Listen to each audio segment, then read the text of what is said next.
What insight can you give us into this quarterback situation with the Giants? Well, it's interesting to me that even the skeptics about the Giants taking Daniel Jones at number 6 in the draft are now, after watching him, are saying this guy is the real deal.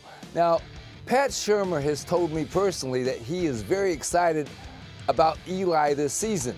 At the same time, Jones has been so good this offseason that they certainly go back to that Dave Gettleman line at the press conference where we heard kind of like the Kansas City model. And the Kansas City model was what? Patrick Mahomes played in his second season, got a little action at the end of his first season. So I really think they believe they're going to be a run-oriented team. Their offensive line is going to be much improved, but that Jones, with all the experience that he had at Duke, and we forget that compared to Dwayne Haskins and Kyler Murray, a lot of experience at Duke. He has shown very well this spring, and I think that Eli Manning is the starter and will be the starter when they open the season.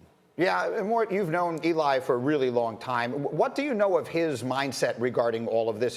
It's been such an interesting thing, and there's been a lot of concern about how the young player, Daniel Jones, would handle the way all this has been discussed. What do you know of the way Eli is approaching all this? Well, if Archie Manning is at home right now watching this, and he may be, he'd start laughing because he doesn't even know what Eli thinks of this. Because that's Eli's nature. I believe that basically Eli has always been prepared to go out and start the season. He's excited about this team because the offensive line is settled. They are going to be a run-oriented team. Now, Daniel Jones and Matthew Hasselbeck pointed this out yesterday. This time of year, teams are only thinking about one game. It's the first game of the season. They're playing the Dallas Cowboys in the first game of the season. So why not, for Pat Shurmur, plant a seed in their head saying, you might have to get ready for 2 quarterbacks. Eli, who you know, Daniel Jones, who you don't know, who has some mobility, can do some of that zone read stuff. But I think ultimately Eli is fine with the situation. When they drafted Daniel Jones, Pat Shurmur got on the phone and said, it's your job to keep him on the sidelines. All right, well done. Mort, always such a pleasure to see you. Thank you. And good morning to Archie, if you are watching us this morning as well. Hey, from the palatial estate down there in New Orleans. So let's bring this out. Let's bring Orlovsky into the conversation for the first time, because I know you feel strongly as we look at all these rookies coming into the league this year, there's one point to make about Daniel Jones and his role with the Giants. Well, he's the most unlikeliest to play early on as one of those early first or second round rookie quarterbacks, and that's Daniel Jones. Because here's the reality. Let's look at these guys where they are in game situation right now. Like what we know for them in games. This is the spring. Daniel Jones is 7 months removed from going 17-36 against Wake Forest, who was the 112th ranked defense in college football last year. That's in games. Eli Manning is 7 months removed from his last month of the season of going 75% completion percentage, 5 touchdowns, 1 pick, 265 yards a game. So in games, again, this is shorts right now, in games, what guy is playing better football in the last 7 months? It's Eli by a landslide. Everyone thinks that Eli's just fallen off this cliff. He's not the 2-time Super Bowl champion that he once was, but Eli's the day one starter for this team. It's his job to lose. John Mara and Dave Gettleman are not going to bench Eli Manning in August. That's not happening. Daniel Jones is the unlikeliest of the young kids to play. Well, all this conversation started from the way Eli was playing. Let's not forget that. Like the last few weeks of the season, he responded and played a little bit better. But the reason why Daniel Jones was taking number 6 is because they saw the decline in Eli's play, as we all saw throughout games. Now, this is the thing, and I agree with you, Dan. There are some other determining factors about how the Giants played, especially this offensive line. They went out and got Zyler from Cleveland. They got Will Hernandez, and they brought Nate Solder in, who was a disappointment, but it has been a formidable tackle in this league for a while. Here's my question. If Eli plays bad, do you have a quarterback?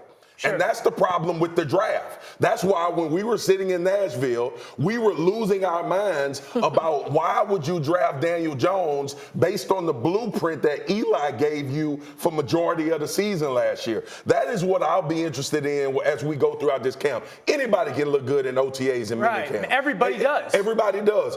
When you get to the point in the season where the media is starting to pound, and we see Eli not being able to make those forceful throws that we had grown accustomed to him making, and we think about Daniel Jones against Wake Forest and also against Temple in their bowl game, do you have a quarterback? Pat Shermer don't have long to get this thing right. They'll have a bad situation if Eli Manning is not the 30-year-old guy that they thinking he can be for this season. And Mort mentioned something, too, that stuck out to me. No way they try to play two quarterbacks to throw teams off, right, to try to give somebody something to prepare for. He was saying more that maybe that's why Shermer's talking about it, but just in reality, no way that happens. And it's important to remind people, too, like I said this last week, Eli Manning is going to be like a hippo.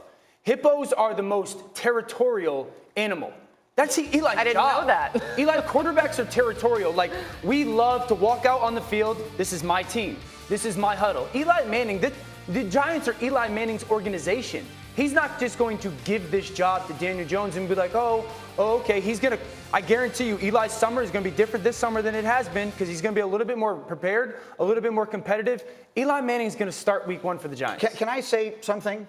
The New York Giants, and look, the NFL is the most unpredictable of sports. Anything can happen. But when you project ahead, the New York Giants aren't a playoff team this year or any semblance thereof. The Philadelphia Eagles are everybody's darling. They're in that division. The Dallas Cowboys are everybody's darling. They're in that division. The Giants, when last seen, were a bad football team, getting rid of most of their best players. The Giants are building for the future. The future will be Daniel Jones. At some point during the season, they will do with Eli what they did with Kurt Warner once upon a time. They will take him out when the games stop mattering, which they figure to do somewhere around the middle of the season, and they will put the kid on the field, and they'll start to find out whether he was the right pick or not. There's no reason to think the Giants are going to be 10-1, and you're going to have to be making a difficult decision about who the quarterback is going to be. They're not that good a team. Pat Shermer thinks that the Giants are going to be 10-1. Every coach right now thinks the team is going to be 10-1. Right, so that's why he's going to play. Do you think they're going to be 10-1? No, where's they have Landon me Collins? playing Where's safety. Olivier Vernon? Where are all these guys that used to be on their team? And I agree with you. Where's Odell? But the way, if they took Eli Manning in August and said, yeah, you know what, Daniel Jones has played nice in the preseason, you've been okay, we're going to... No one would show up to that stadium. But to Green's point, that's why we're losing our mind. Yeah. That is why everybody's losing their mind.